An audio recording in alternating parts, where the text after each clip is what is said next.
Good afternoon, everybody, and welcome back for those of you that have been with us throughout the day as we continue to do our risk and resilience series of webinars. So this morning we covered a general introduction to risk, some hybrid working, a discussion on IT suppliers, and this afternoon we're looking at how do you keep your team safe in a modern working environment. Absolutely delighted to be joined by Ruth Waring. Ruth and I have worked together quite a few times over the last few years, and Ruth is one of my go-to people for anything related to health and safety. Before we start the session, just a reminder for those that are new to webinars with Risk Evolves, we are recording the session and the session will be available for playback either later tomorrow or early of next week. There is a handout which includes a copy of all the slides that we're using and also a checklist, an employee questionnaire that you can use for display screen equipment validation, but we'll come on to that as we go through. And with all of the webinars that we do, please ask questions as we go through. In the GoToWebinar control panel, there is the ability to ask questions, just put some messages in the chat. If we're using acronyms that perhaps you don't understand, if you're using a bit of jargon, please tell us to stop. If you don't understand what DSE is, just say stop and we'll track back and answer those questions for you. So without further ado, we'll just move forward. And home working. So I thought it's always interesting to just put some stats around where we are. Clearly, there was the government announcement last night where they'd like us to, where possible, return from working from home. And I think over the last couple of years now, since obviously March 2020, we are seeing a significant number of employees working from home. And that brings with it both, obviously, opportunities and risk as well. So some numbers there, 1.54 million people work from home with the main job before lockdown. So that was prior to March 2020. That number has absolutely rocketed. So 60% of the UK adult population will work from home. And importantly, a number will continue to work from home even when we come out of lockdown and working from home requests from the government. 2/3 of those employers say they're more productive working from home. Now, I think, and we'll discuss this a little bit with Ruth, I think there's a little bit of a balance to be had there, because clearly that also means that 1/3 of employees say they're not productive when working from home. And I think as employers, we need to think about how we manage that. And these stats that I picked up from the working from home statistics from Finder.com, sadly, 1 in 5 remote workers have said they struggle with loneliness. And clearly, we know and understand that mental health is becoming a significant challenge. Just to give you some other stats as well, we also know that claims under directors and officers liability insurance, so that's a specific insurance which is available to directors and significant and senior officers within an organisation, claims on those insurance for health and safety related matters are increasing. And it's important as we go through this that health and safety is no longer just slips, trips and falls, not to belittle the importance of slips, trips and falls, but it's no longer confined to those 3 areas. It's also now considering around mental health. So Ruth, employer considerations, what should we all be thinking about if we're employers when we're asking individuals to work from home, and what type of steps should we be considering? So to go back to basics, we're talking about our employers' responsibilities under the Health and Safety at Work Act 1974. That was obviously a very long time ago, but it is still the main GB legislation. And also we've got the welfare regulations, which look after our employees, which date back to 1992. So those are the regs that we're actually looking at. And we've also got the display screen equipment regulations, which came in 1992. And both the welfare regs and the DSE regs become law retrospectively under the Health and Safety at Work Act. So what we've got to think about is it's almost irrelevant where somebody is based. In terms of our responsibilities as employers, we've still got to make sure that we're looking after the health and safety of everyone while at work. So the display screen equipment elements on the slide, we've got working space, making sure that the person has got the right kind of chair, that they've got the right kind of table, that they've done a display screen equipment risk assessment. In terms of the risks relating to DSE, display screen equipment, computers, what we're looking at is what's called work-related upper limb disorders. So upper limbs obviously being our arms, and there's 2 main areas of risk. Carpal tunnel syndrome, CTS, which is a very painful disease that affects your wrists, and then repetitive strain injury, RSI, which tends to come from excessive typing. So we're looking at things like whether the person is sitting correctly in the chair, whether they've got the right kind of posture, and making sure that everybody that's working for us is still aware that they need to be following those rules, and making sure that those have also been written down. Are they in a handbook? Do you have a safe system of work? Because otherwise what you'll find is somebody sitting hunched on at a dining table on a normal type of chair, and you'll start to get back pain, which obviously isn't going to help anybody, certainly not the employer and not the employee. So I think those are the basics that we need to keep in mind. And in the same way that we would normally provide a desk and a chair at work, in the workplace, we've then got to think about doing the same at home. It may be that for some people we're able to use the chair that they would have used in the office, or it may be that we have to set a budget and they buy their own, they claim it back on expenses, but all of those things are entirely possible. So am I okay now to move on to the lone worker issues? Yes, DSC is something that I talk to my team about endlessly, and the individual will know that I'm constantly saying to it, it's about, as you say, sitting upright, isn't it? Otherwise you end up with those lower back problems, being able to look directly at the screen. And certainly right, in the handouts, we've got those checklists in terms of how are you sitting. Yeah, absolutely. And always checking your posture. I mean, I've had problems with my back from working on a laptop with no mouse in the past. So I always have a separate mouse, for example, because using the mouse pad gives me shoulder problems. So I've already got the most enormous massage bill in history, and I don't want to have to carry on having massages the rest of my life. But that is what it does. That's what it gives you back problems. So lone working, obviously there's rules around lone working in terms of, you know, the risk of somebody falling off from a forklift truck and being in an undiscovered heap on the floor. That's not really what we're talking about here. Most of the time we're talking about things like making sure that the working environment is safe, you haven't got trailing cables, that you would do all of the things you would normally do so you're not going to trip up. But lone working really, as you say, the massive challenge for all of us with home working, and as we say, it's coming around again. From Monday, we're expecting the government is saying we should all be working from home if we can. Then it's back to making sure that we're looking after employee mental health. And I think one of the really interesting things with this is it's easy to forget.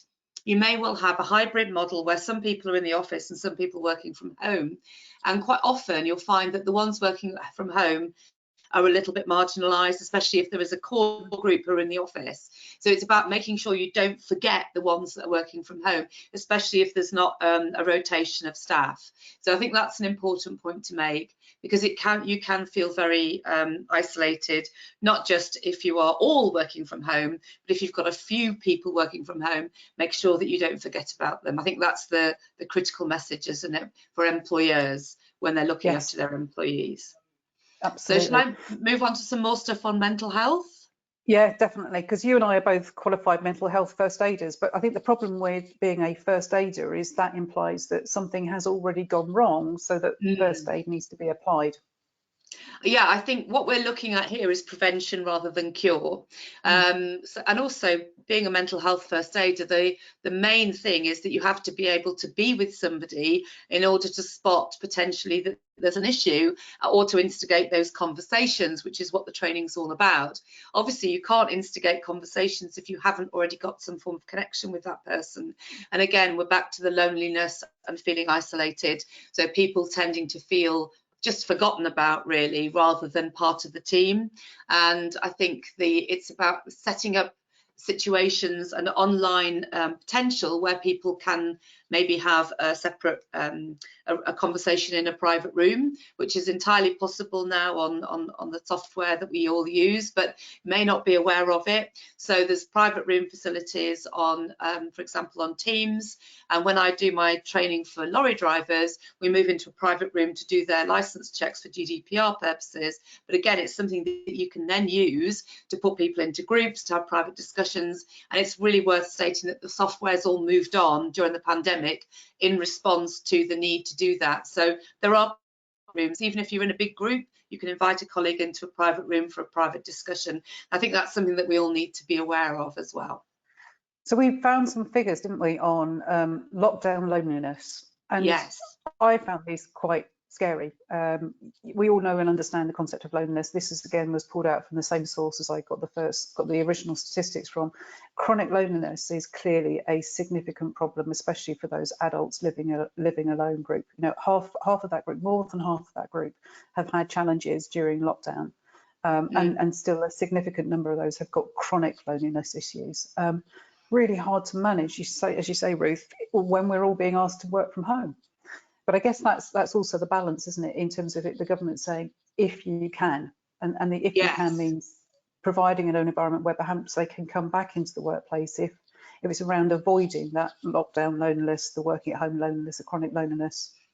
I think it's also about individuals. Some people love working from home. Some people absolutely revel in it. And I think it's important to remember that, you know, it's all about it's not necessarily the job role that should dictate whether you're working from home. It may be your personality or a mixture of the two. And I think it's about a bit like with Disability Discrimination Act, we need to make necessary adjustments. So it's about thinking what people, you know, identify within your team the people who maybe are recently divorced, recently separated, thinking about those who are living on their own, and then have those conversations. Just say, you know, how are you finding it? Are you okay with this? Do you really, you know, is this a struggle or is it okay? And one of the company I worked for at the beginning of the pandemic had a very proactive approach on this, and actually identified the people in the team who were at higher risk of loneliness. So those groups there, you know, people who are single, divorced, living alone and in rented accommodation.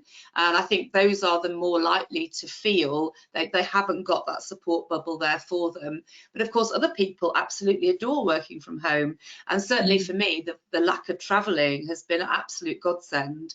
You know, I now find the travelling absolutely exhausting because I haven't had to do it for so long. So I think there's lots of pluses and minuses to working from home.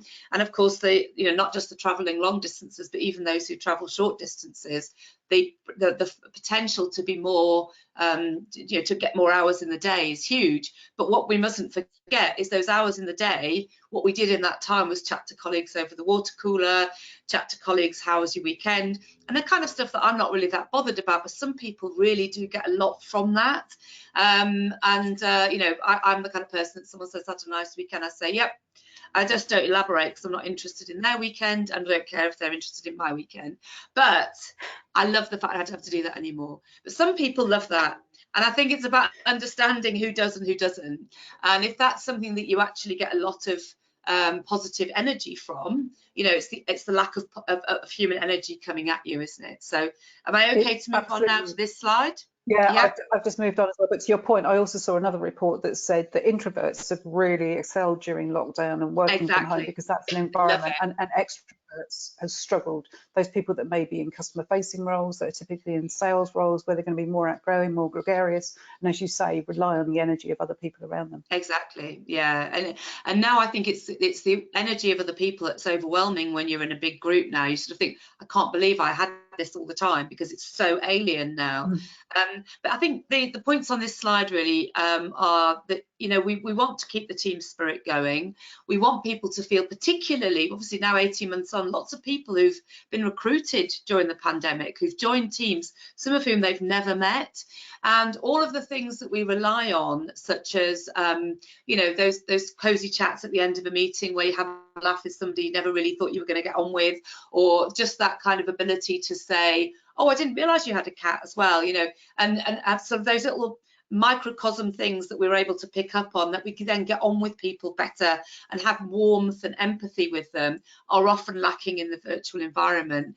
And I think that's why it's so important that managers and directors set time aside to actually ask people if they are okay, and not just a cursory, are you okay? Are you really okay? The next point is about water cooler moments. And I think, you know, that's the idea, that we just kind of bump into people and have a bit of a chat, rather than it being something that you have to organise. And I think it's almost, we have to force yourself to organise those things. So one example of things that we've done in the past is to have, obviously you can do things like team quizzes.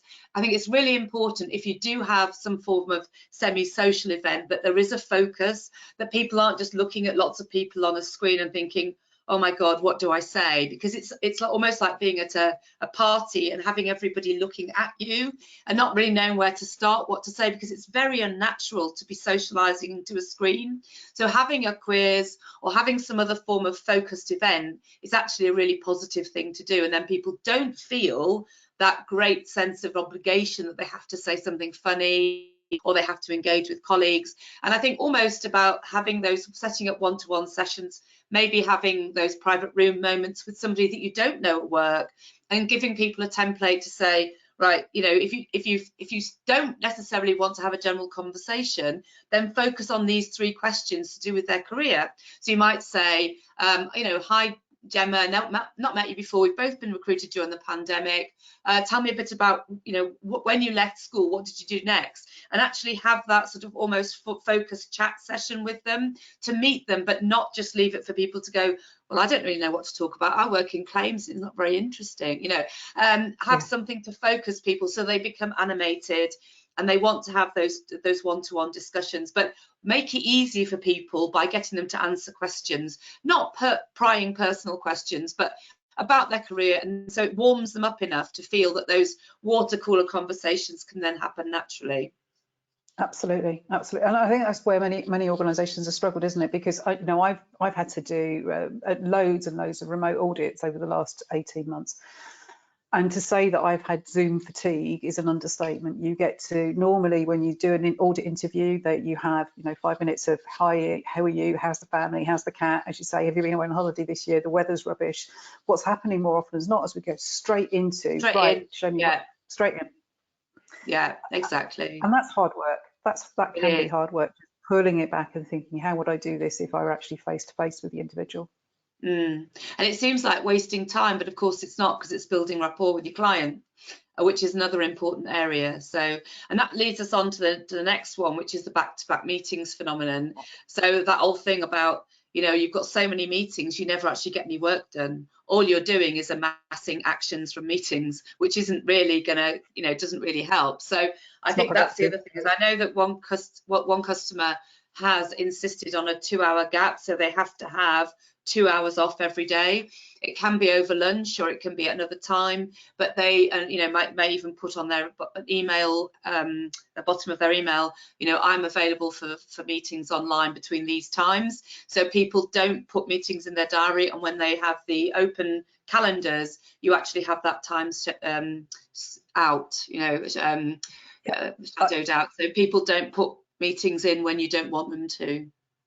I've seen exactly the same. So between the hours at 12 and 2, no meetings. It was a company policy of an organisation that went and launched a few weeks ago. Company policy was no meetings between midday and 2 p.m, just to allow people to get some downtime, to walk away from the screens, to go and make a sandwich, to grab a coffee.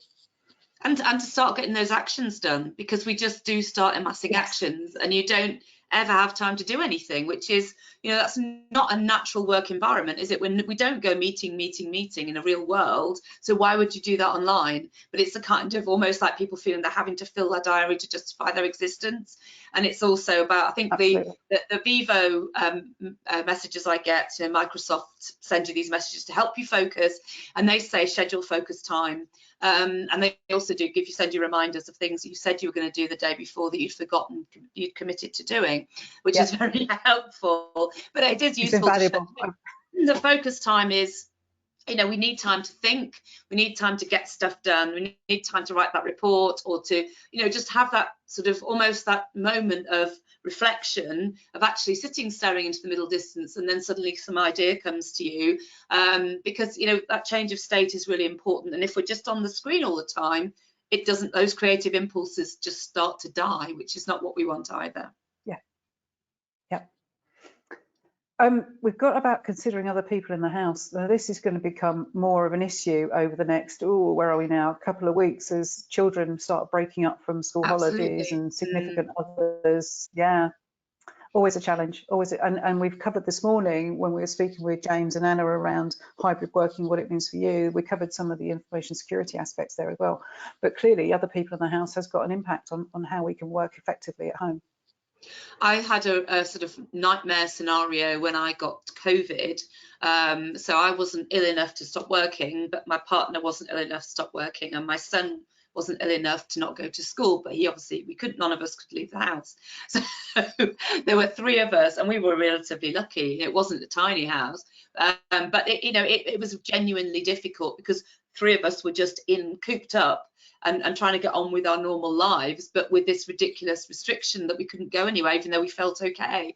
And I think that's one of the hazards, really, especially if you are starting to feel a bit ratty and a bit tired when you are cooped up. And I think with the Omicron variant now, I think it's likely that that's going to be happening again. People aren't necessarily too ill to work, but they obviously can't go out. And I think that's another layer of considering other people in the house. It's not just bog standard home working, because most of us can set things up. So it's when everybody's there and everybody's not feeling 100%, that makes it even more difficult. But we've got, I've got my partner's working in the other room. I've got to have the door shut, otherwise I can hear every word he says. It's about having headphones on.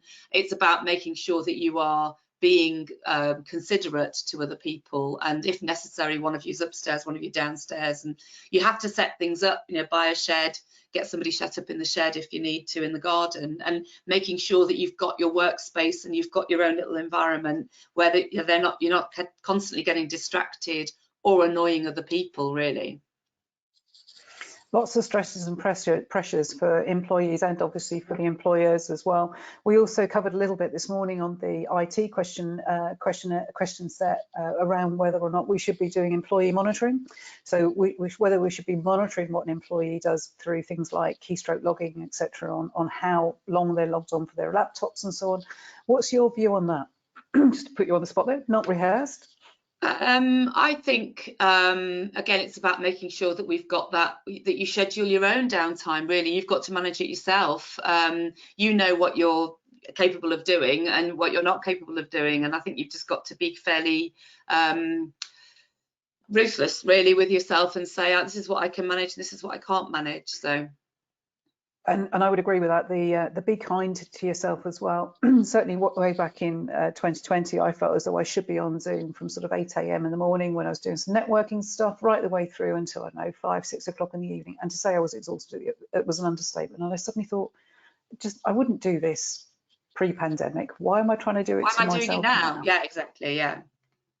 And just to allow those conversations to take place. Just to enable that conversation to take place, I think is really important, so that other members of the team don't feel pressured to do the same. Brilliant. So it's a really complicated area, but as you say, the first principles, Ruth, as you rightly said, we're going back to what you'd normally do in the office, and just thinking about how you keep people safe in the home environment is probably the best advice as well, isn't it? Listening is key, and providing the employee with the opportunity to step into a virtual office, I guess, isn't it? And to talk to managers, to talk to the team leaders separately is really, really important as well. Right, have we got any questions coming through? It all seems to have gone a bit quiet on the chat for a change. We've had lots of other questions in other sessions. Any questions from anybody at all? No, gone quiet. If we haven't got anything else, I will draw this to a close, other than to say, of course, that Ruth and I are always around to help anybody with any questions that you may come up with after the session. When we close this webinar, there will be a feedback questionnaire that's sent to you automatically. Please fill it in. We like to hear feedback. Don't mind if it's not so good feedback. We'll listen to everything. But equally, if you think of any sessions that you would like to see us do in the future, then please let us know. We run these webinars on a quarterly basis. We set a day aside a quarter to do a series of webinars.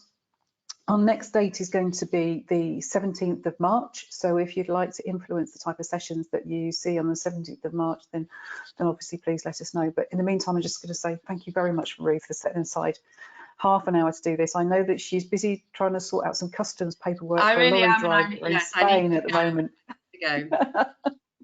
But thanks very much for doing that, Ruth. That's brilliant. Thank you. Cheers then. Bye. Bye.